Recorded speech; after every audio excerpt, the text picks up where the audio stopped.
Team India టీ20 opening batsmen Abhishek శర్మకి ఏమైంది? ఓపెనర్గా దిగుతాడు, 2 డాట్ బాల్స్ ఆడతాడు. ఆ స్ట్రెయిన్లో సునాయాసంగా క్యాచ్ ఇచ్చి డ్రెస్సింగ్ రూమ్కి వెళ్ళిపోతాడు. 1-2 సార్లు కాదు, 7 టీ20లో 6 సార్లు డకౌట్ అయ్యి చరిత్ర సృష్టించాడు అభిషేక్. అందులో 3 వరుస డకౌట్లు. అమెరికా, నెదర్లాండ్స్ లాంటి చిన్న దేశాలపై కూడా బ్యాటింగ్ చేయలేక చతికిల పడిపోతున్నాడు అభిషేక్.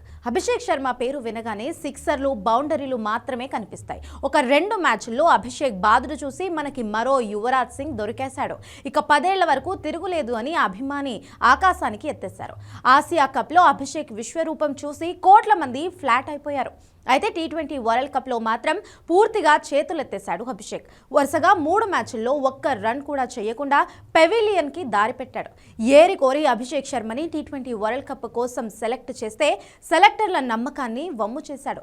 టీ20 వరల్డ్ కప్లో మొదటి 3 మ్యాచ్ల్లో అభిషేక్ డకౌట్ అవ్వడం ఒక రికార్డ్. మొదట నమీబియా కడుపు నొప్పితో ఆడలేకపోయిన అభిషేక్ ఆ తర్వాత 3 మ్యాచ్ల్లో అవుట్ అయిన తీరు చూస్తే గల్లీ క్రికెటర్ కూడా ఇంత నిర్లక్ష్యంగా ఆడడు అనిపించింది. అమెరికాతో మ్యాచ్లో అభిషేక్ ఇరగదీస్తాడని, 30 బాల్స్లో సెంచరీ కొడతాడని అందరూ భావించారు. కానీ దారుణంగా డకౌట్ అయ్యాడు. పాకిస్తాన్ మ్యాచ్లో అయితే అభిషేక్ క్యాచ్ ఇచ్చిన తీరు చూసి క్రికెట్ ఫ్యాన్స్ గుండెలు జారిపోయాయి. నెదర్లాండ్స్తో జరిగిన మ్యాచ్లోనూ అదే పరిస్థితి నెలకొంది. ప్రతి మ్యాచ్లోనూ మిగిలిన బ్యాట్స్మెన్లో ఎవరో ఒకరు క్లిక్ అవ్వడంతో ఇండియా గట్టెక్కింది. అసలు బంతిని పూర్తిగా అంచనా వేయకుండా కేవలం రిస్ట్ పవర్ని నమ్ముకొని బంతిని గాల్లోకి లేపేయడమే అభిషేక్ అసలు సమస్య. 3 బాల్స్ డిఫెన్స్ ఆడాల్సి వస్తే పరుగులు ఏమీ చెయ్యకపోతే ఫ్రస్ట్రేషన్లో పడిపోవడం, సిక్సర్ కోసం ట్రై చేసి బౌండరీ దగ్గర దొరికిపోవడం మన వాడికి అలవాటైపోయింది. అసలు పిచ్ పై కుదురుకొని దాని స్వభావం ఏమిటో చూసి ఆ తర్వాత చెలరేగి ఆడాలని కామన్ సెన్స్ ని మిస్ అయిపోతున్నాడు.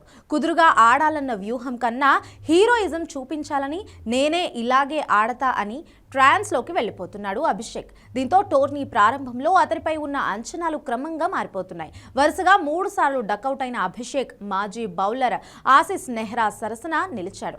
కాకపోతే అభిషేక్ వరుస 3 మ్యాచ్లలో డకౌట్ అయ్యాడు. మొత్తం ఇప్పటి వరకు 40 టీ20లు ఆడిన అభిషేక్ 6 సార్లు డకౌట్ అయ్యాడు. వరల్డ్ కప్లో వరుసగా 3 సార్లు శర్మ, జీకా, బేటా ఇలా డకౌట్ అయిపోవడంతో మెగా టోర్నీలో ఇంత నిర్లక్ష్యంగా ఆడడం ఏంటని టీమిండియా ఫ్యాన్స్ ఫైర్ అవుతున్నారు. కీలకమైన సూపర్ 8లో అభిని పక్కన పెట్టి సంజు శాంసంగ్ తిరిగి జట్టులోకి తీసుకోవాలని డిమాండ్ బలంగా వినిపిస్తుంది.